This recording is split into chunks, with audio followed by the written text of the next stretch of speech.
Football থেকে অনির্দিষ্টকালের জন্য বিরতিতে মেসি। বাবাকে হারানোর পর এমন আবেগঘন বার্তা দিয়েছেন লিওনেল মেসি, নিতে পারেন অবসরও।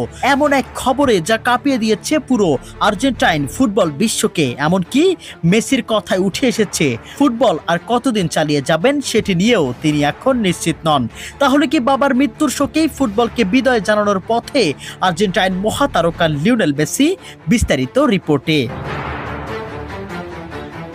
লিওনেল মেসির জীবনে ফুটবল আর তার বাবা জর্জ মেসি দুটো বিষয় যেন সবসময় একসঙ্গে ছিল। ছোটবেলা থেকে মেসির ফুটবল ক্যারিয়ারের পেছনে গুরুত্বপূর্ণ ভূমিকা রেখেছেন তার বাবা। দীর্ঘদিন ধরে তিনি মেসির এজেন্ট হিসেবেও কাজ করেছেন।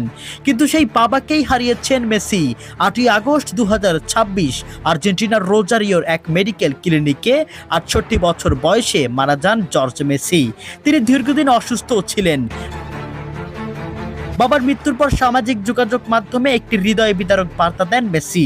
সেখানে নিজের বাবাকে হারানোর কষ্ট প্রকাশ করতে গিয়ে তিনি জানান, বাবাকে ছাড়া কিভাবে এগিয়ে যাবেন সেটি এখন বুঝতে পারছেন না। আর সবচেয়ে বেশি আলোচনায় জন্ম দিয়েছে তার আরেকটি কথায়। মেসি ইঙ্গিত দিয়েছেন তিনি জানেন না আর কতদিন ফুটবল চালিয়ে যাবেন। অর্থাৎ বাবাকে হারানোর এই ধাক্কা তার ক্যারিয়ার নিয়েও নতুন করে ভাবতে বাধ্য করেছে। মেসির জন্য বিষয়টি আরো আবেগের, কারণ বিশ্বকাপ চলাকালীনও তার বাবা অসুস্থ ছিলেন। মেসির বাবা তাকে শেষ বিশ্বকাপ খেলতে বলেছিলেন। মেসিও চেয়েছিলেন বিশ্বকাপে যতদূর সম্ভব যেতে, যাতে তার বাবা পরে কোনো ম্যাচ দেখতে আসতে পারেন। কিন্তু শেষ পর্যন্ত সেই ইচ্ছা পূরণ হওয়ার আগেই চলে গেলেন জর্জ মেসি।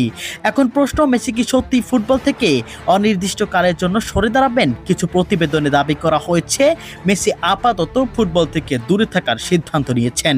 তবে সবচেয়ে নির্ভরযোগ্যভাবে যে বিষয়টি সামনে এসেছে তা হলো তিনি নিজের ভবিষ্যৎ নিয়ে গভীরভাবে ভাবছেন এবং অবসরের সম্ভাবনাও উড়িয়ে দিচ্ছেন না।